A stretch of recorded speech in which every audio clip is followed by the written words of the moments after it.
ராக்கி கிளி கல்யாணம் பண்ணி தான் மனைவிய அன்னைக்குதான் தன்னோட காட்டுக்கு அழைச்சிட்டு வந்தது. ராக்கியோட மனைவி ரீட்டா ரொம்பவும் அழகா இருந்தாங்க. இந்த விஷயத்த கேள்விப்பட்ட அக்கம் பக்கத்துல உள்ளவங்க நிறைய பேர் ரீட்டாவை பாக்குறதுக்காக வீட்டுக்கு வந்தாங்க. ராக்கி, உன்னோட மனைவி ரொம்ப அழகா இருக்காங்க. இவங்களோட பேர் என்ன? ரோனி அக்கா, இவங்க பேரு ரீட்டா. இந்தா ரீட்டா, இந்த ஸ்வீட்டையும் பணத்தையும் வச்சுக்க. உங்களோட வாழ்க்கை எப்பவும் சந்தோஷமா இருக்க என்னோட வாழ்த்துக்கள். ரோனி அக்கா, எங்க மேல எவ்வளவு அன்பு வச்சிருக்கீங்க, அதுக்கு ரொம்பவும் நன்றி. ராக்கி, இவங்க வீடு நம்ம வீட்டுக்கும் பக்கத்துல இருக்கா? இல்ல இல்ல, உங்க வீட்டுக்கும் பக்கத்துல சோனா குருவியோட வீடும் காலு காகத்தோட வீடும் தான் இருக்கு. எங்க வீட்டுக்கு இங்க இருந்து இன்னும் கொஞ்சம் தூரம் போகணும். அம்மா, சீக்கிரம் கிளம்புங்க. ராக்கி அங்கிளோட மனைவிய பார்க்க எல்லாரும் போறாங்க. ஆனா நீங்க இன்னும் கிளம்பவே இல்ல. பியூட்டி, ஏன் இவ்வளவு அவசரப்படுற? ராக்கியோட மனைவி வீட்டை விட்டு எங்கேயும் போக மாட்டாங்க. நம்ம பக்கத்து வீட்டுலதான் எப்பவும் இருப்பாங்க. இருப்பாங்கதான், இருந்தாலும் கல்யாண பொண்ணு மேக்கப்ல இன்னைக்கு மட்டும் தானம்மா இருப்பாங்க. நான் இன்னைக்கே அவங்கள பார்க்கணும்.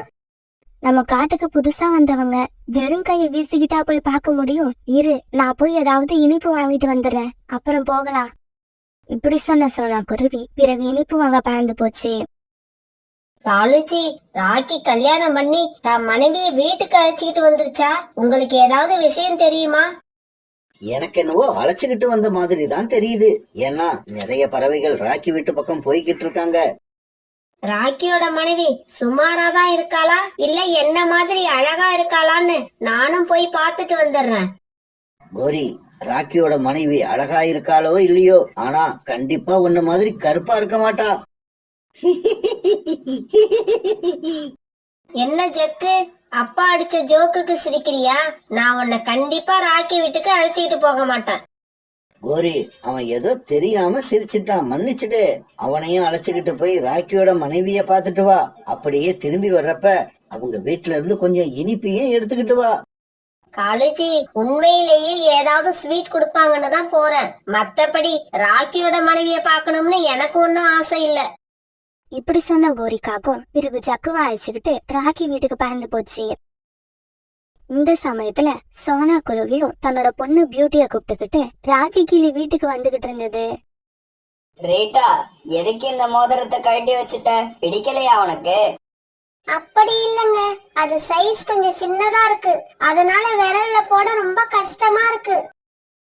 இவங்க இப்படி பேசிக்கிட்டு இருக்கப்ப கோரிக்காகவும் ஜக்குவும் அங்க வந்தாங்க. ரீட்டா, இவங்க பேரு கோரி, நம்ம வீட்டுக்கும் பக்கத்துல தான் இருக்காங்க. ராக்கி, உன்னோட மனைவி மாதிரி இப்படி ஒரு அழகான கிளிய நான் எங்கேயும் பார்த்ததே இல்ல. இந்த சமயத்துல சோனா குருவியும் பியூட்டிய கூப்பிட்டுக்கிட்டு ராக்கி கிளி வீட்டுக்கு வந்துச்சு. அந்த சமயத்துல கோரிக்காவும் ரீட்டா கைட்டு வச்சிருந்த மோதிரத்தை பாத்துருச்சு. அதே சமயம் ஜக்குவும் அந்த மோதிரத்தை பார்த்தான். உடனே அந்த மோதிரத்தை திருட நினைச்ச கோரிக்காவும் ஜக்குவை பார்த்து கண்ணடிச்சது. ஜக்குவும் அம்மாவோட எண்ணத்தை சரியா புரிஞ்சுக்கிட்டான். ராக்கி அண்ணா, நான் இன்னும் கொஞ்ச நேரம் கழிச்சுதான் வரையான்னு இருந்தேன். ஆனா பியூட்டி என்னை விடவே இல்ல. ராக்கி அங்கிளோட மனைவிய உடனே பாக்கணும்னு என்னை தொந்தரவு பண்ணி அழைச்சிட்டு வந்துட்டா. இந்தாங்க, இந்த ஸ்வீட்டையும் பணத்தையும் வச்சுக்கோங்க. ராக்கி, நான் கூட வீட்ல ஸ்வீட் வாங்கி வச்சிருந்தேன். ஆனா பாரு, அதை எடுத்துக்கிட்டு வர மறந்துட்டு இங்க வந்துட்டேன். இப்படி எல்லாரும் பேசிக்கிட்டு இருக்கப்ப ஜக்கு நைஸா அந்த மோதிரத்தை எடுத்துட்டான். ஜக்கு மோதிரத்தை எடுத்துக்கிட்டத பார்த்த கோரிக்காவும் உடனே இப்படி பேச ஆரம்பிச்சது. அடடா, வீட்ல அடுப்புல வெந்நீர் போட்டு இருந்தேன். அடுப்ப நிறுத்துறனா என்னன்னு தெரியல, சந்தேகமா இருக்கு. கோரியக்கா, அப்படின்னா நீங்க உடனே வீட்டுக்கு போங்க. ஆமா சோனா, அவசர அவசரமா கிளம்பி வந்ததாலதான் இப்படி ஆயிடுச்சு. ராக்கியோட மனைவி கிட்ட உட்காந்து 2 வார்த்தை பேச முடியல. சரி ரீட்டா, நான் கிளம்புறேன், அப்புறமா வந்து உங்களை பாக்குறேன். இப்படி சொன்ன கோரி ஜக்குவை கூப்பிட்டுக்கிட்டு அங்கிருந்து பறந்து போயிடுச்சு. பிறகு கொஞ்ச நேரம் ராக்கி கிளி கூடவும் ரீட்டா கிளி கூடவும் பேசிக்கிட்டு இருந்த சோனா குருவி பிறகு தன்னுடைய வீட்டுக்கு பறந்து போச்சு. இப்படி எல்லாரும் போனதுக்கு அப்புறம் மோதிரம் காணாம போனது ராக்கி கிளி கண்டுபிடிச்சது. ரீட்டா, நீ மோதிரத்தை கழட்டி இங்கதானே வச்ச? நீ மோதிரத்தை கழட்டி வச்சதுக்கு அப்புறம் நம்ம வீட்டுக்கு கோரிக்காகவும் சோனா குருவியும் மட்டும்தான் வந்தாங்க. அதனால அவங்கள தவிர வேற யாரும் எடுக்கிறதுக்கு சான்ஸ் இல்ல. ராக்கி, அப்படின்னா வாங்க நம்ம நம்ம சோனா குருவி வீட்லயும் கோரிக்காக வீட்லயும் போய் கேட்டுட்டு வருவோம். ரீட்டா, நான் 2 பேர் குடும்பத்தோடயும் ரொம்ப காலமா பழகிக்கிட்டு இருக்கேன். இப்படி திடீர்னு போய் நீங்க தான் அந்த மோதிரத்தை எடுத்தீங்களான்னு நான் கேட்க முடியாது. அதனால என்ன, அந்த மோதிரம் நம்மளோடது இல்லைன்னு நினைச்சு விட்டுற வேண்டியதுதான். ஒரு மோதிரத்துக்காக இத்தனை வருஷம் நட்பை என்னால விட முடியாது. இவங்க அப்படி பேசிக்கிட்டு இருக்கப்ப புறா அங்க வந்தது. என்ன ராக்கி, எல்லாரும் வந்துட்டு போயிட்டாங்க போல இருக்கு. நான் தான் ரொம்ப லேட்டா வர்றேன்னு நினைக்கிறேன். ரீட்டா, இவர்தான் புறா, என்னோட நீண்ட கால நண்பர். எனக்கு மட்டும் இல்ல, சோனா குருவி குடும்பத்துக்கும் ரொம்ப காலமா நல்ல நண்பரா இருந்து வராரு. புறா, உன் மனைவி ராணிய அழைச்சுக்கிட்டு வரலையா? இல்ல, ராணி நேத்து தான் அவங்க அம்மா வீட்டுக்கு போனா. இந்நேரம் வந்திருக்கணும். என்னன்னு தெரியல, இன்னும் வரல. ஆமா, சோனா குருவி, கோரி இவங்கெல்லாம் வந்துட்டாங்களா இல்லையா? ரோனி குருவி, கோரி, சோனா குருவி இப்படி எல்லாருமே வந்துட்டு போயிட்டாங்க. ராக்கி கிளியும் புறாவும் இப்படி பேசிக்கிட்டு இருக்க ரீட்டாவோட நினைப்பு எல்லாம் காணாம போன மோதிரத்து மேலேயே இருந்தது. ஆமா, நீயே பேசிக்கிட்டு இருக்க, உன் மனைவி எதுவுமே பேசல. அது அது வந்து அது வேற ஒண்ணும் இல்ல, நம்ம காட்டுக்கு புதுசா வந்திருக்கால, அதனாலதான். இல்ல புறாண்ணா, கொஞ்ச நேரத்துக்கு முன்னால நாங்க வீட்ல வச்சிருந்த ஒரு மோதிரத்தை காணோம். அதை யார் எடுத்தான்னு தெரியல. ராக்கி கிளி யார்கிட்டயோ சொல்ல வேண்டாம்னு நினைச்ச ஒரு விஷயத்த ரீட்டா கிளி புறா கிட்ட சொல்லிடுச்சு. அப்படியா? அப்படின்னா உங்க வீட்டுக்கு யார் யார் வந்தாங்கன்னு நல்லா நினைச்சு பாருங்க. அதுல ஒருத்தர் தான் கண்டிப்பா அந்த மோதிரத்தை எடுத்திருக்கணும். புறா, எங்களோட கணக்குப்படி சோனா குருவியும் கோரிக்காகவும் வந்துட்டு போனதுக்கு அப்புறம் தான் மோதிரம் காணாம போயிருக்கு. அப்படின்னா சந்தேகமே வேண்டாம், இத கோரிக்காகம் தான் எடுத்திருக்கணும். ஏன்னா சோனா குருவிய பத்தி எனக்கு நல்லா தெரியும். அது கண்டிப்பா எடுத்திருக்காது. புறாண்ணா, யார் மேலயும் இந்த அளவு நம்பிக்கை வைக்கிறது தப்பு. ஏன்னா காசு, பணம், தங்கம் இதெல்லாம் யார் மனசு வேணாலும் எப்படி வேணாலும் மாத்தலாம். ரீட்டா, நீ நம்ம காட்டுக்கு இன்னைக்கு தானே வந்திருக்க. போக போக சோனாவை பத்தி தெரிஞ்சுப்ப. புறா, காணாம போன மோதிரத்தை கண்டுபிடிக்கணும். ஆனா அதே சமயம் சோனா குருவிக்கும் கோரிக்காகத்துக்கும் நாம அவங்கள சந்தேகப்படுறோங்கிறது தெரியக்கூடாது. ராக்கி, நீ கவலைப்படாத. நீ நினைக்கிற மாதிரியே கோரிக்காகத்துக்கிட்டையும் சோனா குருவி கிட்டையும் நீங்க மோதிரத்தை எடுத்தீங்களான்னு கேட்காமலேயே அதை யார் எடுத்ததுன்னு கண்டுபிடிக்கிறேன். இவங்க இப்படி பேசிக்கிட்டு இருக்கப்ப அம்மா வீட்ல இருந்து திரும்பி வந்த ராணி புறாவும் இங்க வந்துருச்சு. ராணி, நீயும் நல்ல சமயத்துல தான் வந்திருக்க. நீ கழுத்துல போட்டு இருக்க நெக்லஸ் மாதிரி உங்க அக்கா கிட்டயும் ஒண்ணு இருக்குல்ல? ஆமா, அவங்களும் இதே மாதிரி ஒரு நெக்லஸ் வச்சிருக்காங்க. அதுக்கு என்ன இப்போ? இல்ல ராணி, சும்மாதான் கேட்டேன். ராக்கி, எனக்கு ஐடியா கிடைச்சிருச்சு. நாளைக்கே உன் மோதிரத்தை எடுத்து அவங்கள கண்டுபிடிச்சிடுறேன். மறுநாள் புறாவும் ராணி புறாவோட அக்கா வீட்டுக்கு போய் அவங்க வச்சிருந்த நெக்லஸ வாங்கிட்டு தன்னுடைய காட்டுக்கு திரும்பி வந்தாங்க. ஏங்க, எங்க அக்காவோட நெக்லஸ் வச்சு திருட்டு போன மோதிரத்தை எப்படி கண்டுபிடிக்க போறீங்க? ராணி, அது ரொம்ப சிம்பிள். அத நான் அப்புறமா சொல்றேன். இப்ப நாம கோரிக்காகத்தையும் சோனா குருவியையும் பார்த்தாக்கணும். இவங்க இப்படி பேசிக்கிட்டே வந்துட்டு இருக்க இப்ப நதிக்கரையில சோனாவும் கோரிக்காகவும் உட்கார்ந்து இருக்கத பாத்துட்டாங்க. உடனே புறாவும் ராணி புறாவும் அவங்க கிட்ட போனாங்க. வாங்க புறாண்ணா, உங்களை பார்த்து ரொம்ப நாள் ஆகுது. ராணி, நீ என்ன உன் கழுத்துல ஒரே மாதிரி 2 நெக்லஸ் போட்டிருக்க? வேற டிசைன்ல எடுக்க கூடாதா? கோரி, ஒரு நெக்லஸ் தான் எங்களோடது, இன்னும் ஒண்ணு மந்திரத்தால வந்தது. என்னது, மந்திரத்தால வந்ததா? கொஞ்சம் தெளிவா சொல்லுங்க. ராணியோட அம்மா வீட்டுக்கு போயிட்டு வர்றப்ப வழியில சாமியார் ஒருத்தரை பார்த்தோம். அவரு தன்னோட மந்திர சக்தியால நாம கொடுக்கிற தங்க நகைகளை 2ஆ திருப்பி தராருன்னு கேள்விப்பட்டோம். அப்படியா? இது ரொம்ப ஆச்சரியமா இருக்கு. நான் கூட ஆரம்பத்துல நம்பிக்கை இல்லாம தான் போனேன். போய் ராணியோட நெக்லஸ கொடுத்ததும் அது அப்படியே 2ஆ மாத்தி எங்க கையில கொடுத்துட்டாரு. சரி, நாங்க கிளம்புறோம். எங்களுக்கு வீட்டுல கொஞ்சம் வேலை இருக்கு. புறா, அந்த சாமியார் எங்க இருக்கான்னு கொஞ்சம் சொல்லிட்டு போ. நம்ம காட்டு தாண்டின உடனே பெரிய ஒரு மலை இருக்குல்ல, அதோட அடிவாரத்துல தான் அவரு உட்கார்ந்து இருக்காரு. இப்படி சொன்ன புறா ராணி புறாவை அழைச்சுக்கிட்டு அங்கிருந்து பறந்து போச்சு. இப்படி போன இவங்க ராக்கி கிளி வீட்டுக்கு போய் அவங்களையும் கூப்பிட்டுக்கிட்டு வந்து ஒரு மரத்துல உட்காந்து கோரிக்காகம் வீட்டையும் சோனா குருவி வீட்டையும் கண்காணிக்க ஆரம்பிச்சாங்க. பிறகு தன்னோட வீட்டுக்கு அவசரமா போன கோரிக்காகம் ரீட்டா கிளியோட மோதிரத்தை எடுத்து ஒரு பையில போட்டுக்கிச்சு. ஜக்கு, சீக்கிரமா என் கூட வா. நாம புறா வீட்ல இருந்து திருடின மோதிரத்தை இப்ப நாம 2 மோதிரமா ஆக்க போறோம். அம்மா எப்படிம்மா அது? அதையெல்லாம் போற வழியில சொல்றேன். சீக்கிரமா என் கூட வா. அப்புறம் வழியில யாராவது பார்த்துட்டு இந்த பையில என்ன இருக்குன்னு கேட்டா உன்னோட கிழிஞ்ச சூவை தைக்கிறதுக்காக எடுத்துக்கிட்டு போறோம்னு சொல்லணும். இப்படி சொன்ன கோரிக்காகம் ஜக்குவை கூப்பிட்டுக்கிட்டு அவசர அவசரமா அங்கிருந்து பறந்து போச்சு. கோரிக்காக வீட்டுல இருந்து ஒரு பைய எடுத்துக்கிட்டு கிளம்புறத பார்த்த புறா, ராக்கி கிளி, ரீட்டா கிளி, ராணி எல்லாரும் உஷாராயிட்டாங்க. ஒரு இடத்துல கோரிக்காகத்தையும் ஜக்குவையும் வழி மறைச்சு நிப்பாட்டினாங்க. என்ன கோரி, அவசரமா எங்க போய்கிட்டு இருக்க? அதுவா, ஜக்குவோட ஷூ கிழிஞ்சு போச்சு. அத தைக்கிறதுக்கு போறோம். ஆமா, நீங்க எல்லாம் எதுக்கு இங்க உட்கார்ந்துருக்கீங்க? அது வேற ஒண்ணும் இல்ல, ராக்கி வீட்ல ஒரு மோதிரம் காணாம போயிடுச்சு. அதனால இங்க உட்காந்து போற வர்றவங்களோட பையெல்லாம் செக் பண்ணிக்கிட்டு இருக்கோம். ஆமா, நீங்க வச்சிருக்க பையில என்ன இருக்கு? இதை கேட்ட உடனே ஜக்குவுக்கு பயம் வந்துருச்சு. புறா அங்கிள், இதுல என்னோட ஷூ தான் இருக்கு. ரீட்டா ஆண்டி கிட்ட இருந்து திருடின மோதிரம் இதுல இல்ல.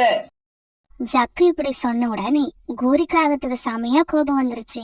ஜக்குவை திரும்பி பார்த்து பயங்கரமா முறைச்சது. கோரிக்காக இப்படி முறைச்சு பார்த்ததும் ஜக்குவுக்கு இன்னும் பயம் வந்துருச்சு. அழ ஆரம்பிச்சுட்டான். அம்மா சாரிம்மா, வாய் தவறி உண்மைய சொல்லிட்டேன். கோரி, இதுக்கு மேலயும் நீ உண்மைய மறைக்கிறதுல அர்த்தம் இல்ல. மரியாதையா அந்த மோதிரத்தை எடுத்து ரீட்டா கிட்ட கொடுத்துரு. பிறகு வேற வழி இல்லாத கோரிக்காகும் மோதிரத்தை எடுத்து ரீட்டா கிளி கிட்ட கொடுத்தது. ரீட்டா, நீ இந்த மோதிரத்தை எடுத்துக்கிட்டு ராணி கூட வீட்டுக்கு போ. நானும் புறாவும் போய் கோரி மேல போலீஸ்ல ஒரு கம்ப்ளைண்ட் கொடுத்துட்டு வந்துடுறோம். புறா, ராக்கி 2 பேரும் என்ன மன்னிச்சிடுங்க. நான் தான் மோதிரத்தை கொடுத்துட்டேன்ல. இதுக்கப்புறம் இந்த மாதிரி தவறு செய்யவே மாட்டேன். தயவு செய்து என்ன மன்னிச்சிடுங்க. இங்க பாரு கோரி, இப்பவும் போலீஸ்ல கம்ப்ளைண்ட் பண்ணாம நாங்க இருக்கிறது உனக்காக இல்ல, ஜக்குவுக்காக தான். தயவு செஞ்சு உன் மகனையும் உன்ன மாதிரியே வளர்த்துறாத. பிறகு கோரிக்காகும் ஜக்குவை கூப்பிட்டுக்கிட்டு அழுதுகிட்டே தன்னோட வீட்டுக்கு பறந்து போச்சு.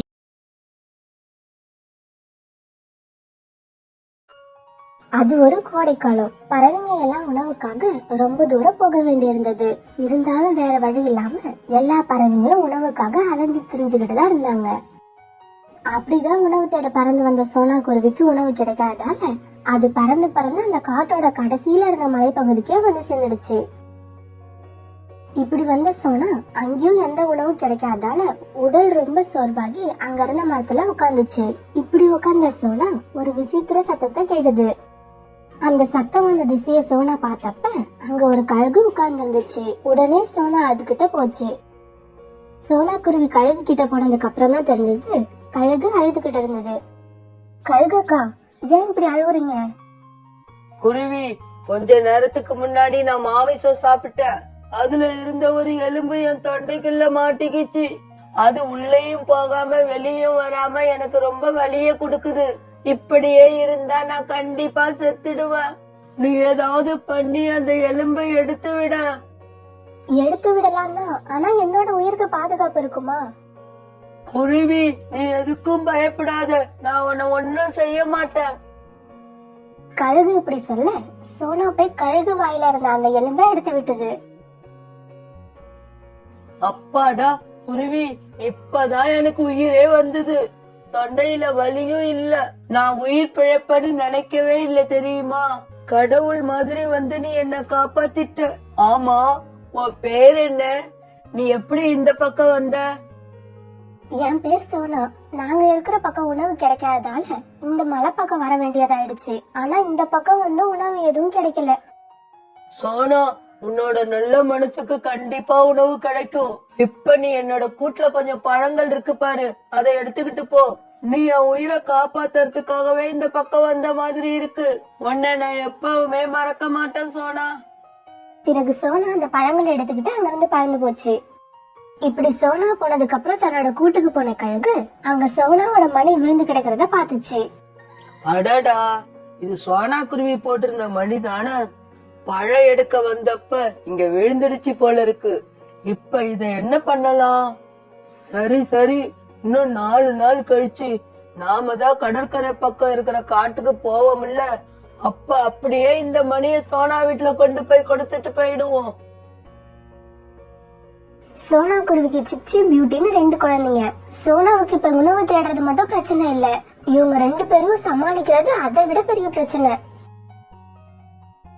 கடவுளே, நான் வீட்டுக்கு போறப்ப என் பசங்க 2 பேரும் வீட்டுக்குள்ளேயே இருக்கணும்.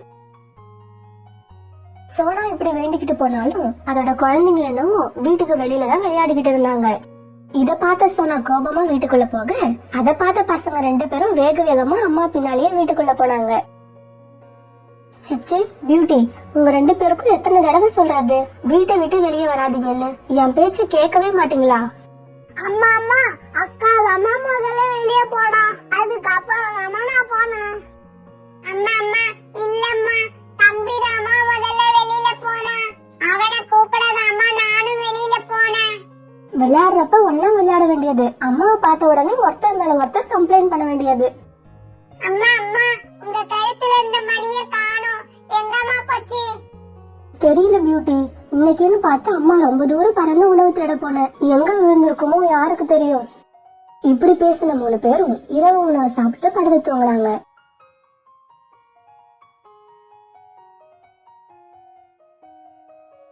காலையில கண் வச்ச சோனா குருவி உணவு தேட போக தயாராச்சு. சிச்சி, பியூட்டி, இன்னைக்கு 2 பேரும் வீட்டுக்குள்ளேயே இருக்கணும், வெளியில யாரும் வரக்கூடாது. அப்படி வந்தா வந்தவங்களுக்கு அடிதான் கிடைக்கும் இன்னைக்கு. இப்படி சொல்லிட்டு சோனா குருவி வெளியில பறந்து போக, நான் தான் முதல்ல வெளியில போனேன்னு அம்மா கிட்ட பொய்யா சொல்றேன். இன்னைக்கு நீ வெளியில போனா நான் கூப்பிட வரவே மாட்டேன். அம்மா கிட்ட நீ மட்டும் தான் அடி வாங்க போற. வீட்டை விட்டு கிளம்புன சோனா வழியில கிளிய பார்த்தது. என்ன சோனா, இப்பெல்லாம் என் கூட உணவு தேட வரதே இல்ல? கிளியக்கா, நான் என்ன செய்யறது, உணவு தேட என்னால ரொம்ப தூரம் வர முடியாது. என் பசங்க 2 பேரும் வீட்டை விட்டு வெளியில வந்து விளையாட ஆரம்பிச்சுட்டாங்க. இப்படி விளையாடுற அவங்க எங்கேயாவது ரொம்ப தூரம் போயிடுவாங்களோன்னு பயமா இருக்கு. சோனா, நான் சொல்றதை கேளு. உங்க வீட்டுக்கு பக்கத்துல இருக்க மரத்துல ஒரு ஊஞ்சல் செஞ்சு கட்டி விடு. அப்புறம் பாரு, உன் குழந்தைங்க 2 பேரும் ஊஞ்சலை விட்டு வேற எங்கேயும் போக மாட்டாங்க. கிளியக்கா, இது உண்மையிலேயே நல்ல ஐடியாவா தான் எனக்கு படுது. நான் இப்பவே வீட்டுக்கு போய் என் குழந்தைங்களுக்காக ஒரு அழகான ஊஞ்சல் தயார் பண்றேன். இப்படி செஞ்சா என் பசங்க ஊஞ்சல்லையே தான் விளையாண்டுகிட்டு இருப்பாங்க, வீட்டை விட்டு தூரமா எங்கேயும் போக மாட்டாங்க. பிறகு சோனா குருவி வீட்டுக்கு வந்து தன் குழந்தைங்களுக்காக அழகான ஒரு ஊஞ்சல் தயார் செஞ்சுச்சு. இப்படி தயார் செஞ்ச ஊஞ்சல்ல தன் குழந்தைங்களை உட்கார வச்சு விளையாட விட்டுச்சு. ஊஞ்சல்ல உட்கார்ந்து ஆட சிச்சுவுக்கும் பியூட்டிக்கும் ரொம்ப சந்தோஷம். அம்மா அம்மா, இனிமே நாங்க 2 பேரும் ஒண்ணா ஊஞ்சல்ல உட்கார்ந்து சந்தோஷமா விளையாடுவோம். ஆமா அம்மா, இனிமேல் நீங்க உங்களை பத்தி கவலைப்படாதீங்க. நீங்க திரும்பி வர வரைக்கும் நாங்க இங்கேயே தான் இருப்போம். இப்படி செஞ்சதால சோனா குருவிக்கு இப்ப குழந்தைங்களை பத்தி கவலை இல்லாம இருந்துச்சு. உணவு தேட வரப்ப குழந்தைங்கள ஊஞ்சல்ல உட்கார வச்சுட்டு வந்தா சோனா திரும்பி வர வரைக்கும் அவங்க ஊஞ்சல்லே விளையாண்டுகிட்டு இருந்தாங்க. ஒரு நாள் கால கோரி காவங்களோட பையன் ஜக்கு பறந்து பறந்து சோனா குருவியோட வீட்டு பக்கம் வந்தான். அப்படி வந்த ஜக்கு அந்த ஊஞ்சலையும் பாத்துட்டான். ஐ, ஊஞ்சல்! இந்த ஊஞ்சல் எவ்வளவு அழகா இருக்கு. இதுல விளையாண்டா ரொம்ப ஜாலியா இருக்கும். இந்த ஊஞ்சல் இப்பவே எனக்கு வேணும். சிச்சு, பியூட்டி, 2 பேரும் கீழே இறங்குங்க. இதுல நான் தான் விளையாடணும். இது இனிமே என்னோட ஊஞ்சல். ஜக்கு, எங்க அம்மா இந்த ஊஞ்சலை விட்டு இறங்க கூடாதுன்னு சொல்லிட்டு போயிருக்காங்க. அதுவும் இல்லாம நீ பெரிய பையன் தானே, உனக்கு தான் பறக்கவும் தெரியும்ல, அப்புறம் எதுக்கு நீ ஊஞ்சலை கேட்கற? நான் இப்பவே போய் எங்க அம்மா கிட்ட சொல்றேன். அப்புறம் பாருங்க இந்த ஊஞ்சலை எங்க அம்மா அவங்க கிட்ட இருந்து எப்படி வாங்கி தராங்கன்னு. சோனா ஆண்டியே எங்க அம்மாவை பார்த்து பயப்படுவாங்க தெரியுமா? இப்படிதான் நீங்க பேசினா நாங்க பயப்பட மாட்டோம். ஜக்கு ரொம்ப கோபமா அங்க இருந்து கிளம்பி தன்னோட அம்மா கோரிய பார்க்க போனான். அம்மா அம்மா, சோனா ஆண்டி சிச்சுக்கும் பியூட்டிக்கும் ஒரு ஊஞ்சல் செஞ்சு கொடுத்திருக்காங்க. அது ரொம்ப அழகா இருக்கு. அந்த ஊஞ்சல் இப்பவே எனக்கு வேணும். ஊஞ்சல் தானடா வேணும், அதுக்கு ஏன்டா அழுவுற? நான் இப்பவே வந்து அந்த ஊஞ்சல் உனக்கு வாங்கி தரேன். இப்படி சொன்ன கோரி ஜக்கு கூட சோனா குருவி வீட்டுக்கு போச்சு. இவங்க இப்படி போகவும் உணவு தேட போன சோனா குருவி திரும்பி வரவும் சரியா இருந்தது. சோனா, இந்த ஊஞ்சல்ல உன் குழந்தைங்க உட்கார்ந்து இருக்கிறது பாக்கிறதுக்கு நல்லாவே இல்ல. ஆனா என் பையன் ஜக்கு உட்கார்ந்தா பாக்கிறதுக்கு எவ்வளவு அழகா இருக்கும் தெரியுமா? பேசாம இந்த ஊஞ்சலை எங்க கிட்ட கொடுத்துடு. ஒவ்வொரு அம்மாவுக்கும் தன்னோட குழந்தைதான் அழகா இருக்க மாதிரி தோணும். அதுக்காக நான் ஏன் இந்த ஊஞ்சலை உங்களுக்கு தரணும்? முடிஞ்சா நீங்களே ஒரு ஊஞ்சலை செஞ்சு உங்க பையன் கிட்ட கொடுங்க.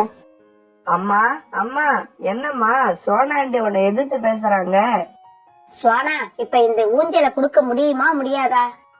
கோரி அக்கா, நீங்க எப்படி கேட்டாலும் சரி, என் குழந்தைங்களுக்காக செஞ்ச இந்த ஊஞ்சலை நான் கண்டிப்பா தர மாட்டேன். ஏன் ஜக்கு உட்கார முடியாத இந்த ஊஞ்சல்ல உன் பசங்க எப்படி உட்கார்ந்து விளையாடுறாங்க நானும் பாக்குறேன்.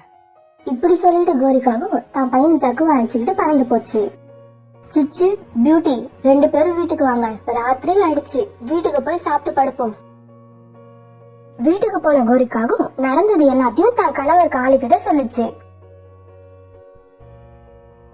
கோரி, இதை இப்படியே விடக்கூடாது. விட்டா அப்புறம் எல்லா பறவைகளும் நம்மளை எதிர்த்து பேச ஆரம்பிச்சிருவாங்க. ஜக்கு, நீ எதுக்கும் கவலைப்படாத. நாளைக்கு காலையில அந்த ஊஞ்சல் வாங்கிட்ட இருக்கும். நீ அதுல இஷ்டம் போல விளையாடலாம்.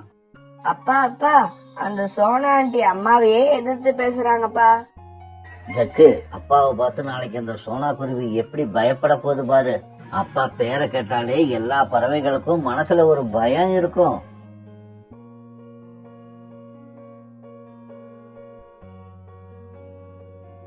மறுநாள் காலையிலேயே காலுக்காகவும் கோரிக்காகவும் ஜக்கு இவங்க 3 பேரும் சோனா வீட்டுக்கு கிளம்பி போனாங்க. சோனா குருவியும் ஊஞ்சல தங்களோட குழந்தைங்க 2 பேரையும் உட்கார வச்சுட்டு உணவு தேட கிளம்புற நேரம். சோனா, இந்த ஊஞ்சல் என் பையனுக்கு ரொம்ப பிடிச்சு போச்சு. இப்ப நாங்க இந்த ஊஞ்சலை எடுத்துக்கிட்டு போக போறோம். இப்படி உங்க குடும்பமே என் பின்னால வந்து தொல்லை கொடுக்குறீங்களே, உங்களுக்கு வெக்கமா இல்ல? ஜக்கு, உனக்கு ஊஞ்சல் தானே வேணும், நாளைக்கே உங்க வீட்டுக்கு வந்து இதே மாதிரி ஒரு ஊஞ்சல் தயார் பண்ணி தரேன். இப்ப போங்க இங்க இருந்து. அம்மா அம்மா, எனக்கு வேற ஊஞ்சல் வேணாம், இந்த ஊஞ்சல் தான் வேணும். இந்த ஊஞ்சலை நான் யாருக்கும் எப்பவும் கொடுக்க மாட்டேன். அம்மா அம்மா, இவங்களா யாருமா? பிச்சை இருக்கவங்களா? சோனா, உன் பையனுக்கு வாய் ரொம்ப அதிகமாயிடுச்சு, அடக்கி வை. எங்களை பார்த்து என்ன சொல்றான் பாத்தியா? பெரியவங்களான உங்களுக்கே நீங்க பண்றது தப்புன்னு தெரியல, இந்த குழந்தைங்களுக்கு என்ன தெரியும்? ஜக்கு சின்ன பையன், நீங்க தான் அவனுக்கு அடுத்தவங்க பொருளை கேக்குறது தப்புன்னு எடுத்து சொல்லி புரிய வைக்கணும். அதை விட்டு அவன் பின்னாலேயே நீங்களும் போய்கிட்டு இருந்தீங்கன்னா எங்கேயாவது நல்லா உதவாங்கி தான் திருந்துவீங்க. சோனா, உனக்கும் வாய் ரொம்ப அதிகமாயிடுச்சு. கோரி அக்கா, எல்லாம் உங்ககிட்ட இருந்து கத்துக்கிட்டதுதான். இவங்க இப்படி பேசிக்கிட்டு இருக்கும்போது இத வேடிக்கை பார்க்க நிறைய பறவைகள் வர காலுவும் கோரியும் ஜக்குவை அழைச்சுக்கிட்டு அங்க இருந்து பறந்து போனாங்க. இப்படி போன இவங்க கோரியோட ஆந்த சிற்சியனை அழைச்சுக்கிட்டு வந்து எல்லா விஷயத்தையும் அவங்க கிட்ட சொன்னாங்க. காலுஜி, நீங்க போய் அந்த குருவி கிட்ட ஊஞ்சலை கேளுங்க, அது கொடுக்க மாட்டேன்னு தான் சொல்லும். உடனே நீங்களும் தலைவியும் சேர்ந்து சோனாவை அடி பின்னி எடுங்க. நான் அந்த சமயத்துல அந்த குருவியோட குழந்தைங்களை தூக்கி போட்டுட்டு அந்த ஊஞ்சலை எடுத்துக்கிட்டு பறந்து போயிடுறேன். பிறகு எல்லாரும் சோனா குருவி வீட்டுக்கு பறந்து போனாங்க. சோனா, உன் குழந்தைங்களை ஊஞ்சலை விட்டு தூக்கிக்க. அப்படி இல்ல, உன் குழந்தைங்களை தூக்கி எறிஞ்சிட்டு அந்த ஊஞ்சலை நாங்க எடுத்துக்கிட்டு போயிடுவோம். கோரி அக்கா, என் பக்கம் நியாயம் இருக்கு, இத யார கேட்டாலும் சொல்லுவாங்க. நியாயம் என் பக்கம் இருக்கிறப்ப உங்களோட வெட்டி மிரட்டலுக்கு பயப்படணும்னு எனக்கு அவசியம் இல்ல. என்னது வெட்டி மிரட்டலா? இப்ப பாரு எங்களோட அடிய. எங்களோட அடி ஒவ்வொன்னும் உனக்கு இடி மாதிரி விழும் பாரு. இப்படி சொன்ன காலுவும் குறியும் சோனா குருவி அடிக்க அது பக்கத்துல போனாங்க. இந்த சமயத்துல கடற்கரை பக்கம் உள்ள காட்டுக்கு போன கழுகு சோனாவோட மணியை கொடுக்க சோனா வீட்டுக்கு வந்துச்சு. என்ன காவங்களே, சோனாவை அடிக்கிற மாதிரி வரீங்க, என்ன விஷயம்? கழுகக்கா, இது எங்களுக்குள்ள உள்ள சின்ன பிரச்சனை, இத நாங்களே தீர்த்துக்கிறோம், நீங்க கண்டுக்காதீங்க. கழுகக்கா, நீங்க எங்க இப்படி? சோனா, நீ என் உயிரை காப்பாத்துன அன்னைக்கு இந்த மணியை என் கூட்டிலே விட்டுட்டு வந்துட்ட. அத கொடுக்கதான் நான் இப்ப இங்க வந்தேன். ஆனா இங்க வந்ததுக்கு அப்புறம் தான் தெரியுது நான் இங்க நல்ல சமயத்துல வந்திருக்கேன்னு. இங்க என்ன நடக்குதுன்னு எனக்கு தெளிவா சொல்லு. நான் என் குழந்தைங்க விளையாடுறதுக்காக ஒரு ஊஞ்சல் செஞ்சு கொடுத்தேன். இப்ப காலும் கோரியும் வந்து அவங்க பையன் ஜக்குவுக்கு அந்த ஊஞ்சல் வேணும்னு கேட்டாங்க. நான் தரமாட்டேன்னு சொன்ன உடனே என்ன அடிக்க வராங்க. சோனா குருவி கழுகிட்ட சொன்னதை கேட்டதுமே கோரியோட ஆந்த சிஷ்ய தப்பிச்சோம் பேச்சோன்னு பறந்து போயிடுச்சு. சோனா குருவி கூட பிரச்சனைன்னு சொன்னவங்க கழுகு சோனா குருவியோட தோழிங்கிறத சொல்லவே இல்லையே. உங்களுக்கு ஊஞ்சல் தானே வேணும், இப்ப நான் உங்களை ஊஞ்சல் மாதிரி ஆட்டி விடுறேன் பாருங்க. இப்படி சொல்ல கழுகு காலுக்காகத்தையும் வீடுக்காகத்தையும் பிடிச்சு அடின்னு பிள்ளை எடுத்துருச்சு. அம்மாவுக்கும் அப்பாவுக்கும் விழுந்த அடியை பார்த்த ஜக்குவும் அங்க இருந்து எஸ்கேப் ஆயிட்டான். காலு, கோரி, இப்ப சொல்லுங்க, உங்க 2 பேருக்கு என்ன வேணும்? ஊஞ்சலா வேணும்? இல்ல கழுகக்கா, எங்க 2 பேருக்கும் இப்ப எதுவுமே தேவையில்லை. எங்களை உயிரோட விட்டா அதுவே போதும். இதுக்கப்புறம் உங்களால சோனாவுக்கு ஏதாவது பிரச்சனைன்னு கேள்விப்பட்டேன்னு வச்சுக்குங்க. கழுகக்கா, அதுக்கு அவசியமே இல்ல. இனிமே நாங்க சோனா குருவி இருக்கிற பக்கம் தலை வச்சு கூட படுக்க மாட்டோம். எங்களை மன்னிச்சிடுங்க. கோரியும் காலும் இப்படி மன்னிப்பு கேட்ட உடனே சோனா பரிதாபப்பட்டு அவங்கள விட சொல்ல கழுகும் அவங்கள விட்டுடுச்சு. ஃப்ரெண்ட்ஸ், நம்ம குழந்தைங்க தீய வழியில போனா அது தப்புன்னு சொல்லி நாம தான் அவங்கள நல்வழிக்கு கொண்டு வரணும். இல்லைன்னா கால கோரிக்கு ஏற்பட்ட நிலைமை தான் நமக்கும் ஏற்படும்.